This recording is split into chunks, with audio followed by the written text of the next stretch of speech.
So let's talk about Facebook to start with. First point I want to make is that it's a great tool for targeting a certain type of audience or potential buyer. Let me just give you one example to sort of explain how good the targeting can be.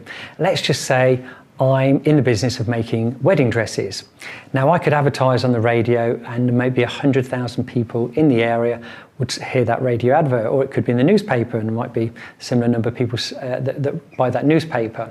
However, the question is how many people are getting married in my town in this particular month? So if I was selling wedding dresses, I would do an advert on Facebook and I would target females that have changed their relationship status from single to engaged, and let's just say in the last week there might have been 6 people locally that have done that, or 20 in the last month. But those 20 people out of the 100,000 are the only people that are going to be interested in buying a wedding dress. So it's important that they see my advert, and with Facebook you can literally target those ideal demographics. So it's the same with properties. Now obviously part of your marketing campaign is to sell properties. Depends on the property. So for example, if it was an equestrian property, one thing you could do, and I know someone who's done this, is go onto Facebook and look for equestrian Facebook groups. So you might type in equestrian clubs or horse clubs and put the town that you're in, and then click on groups, and then it will list all the groups in your area.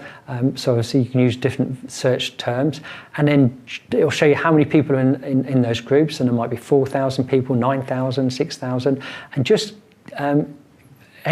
join those groups. So join, just click, and when you've been accepted, then you can post in those groups.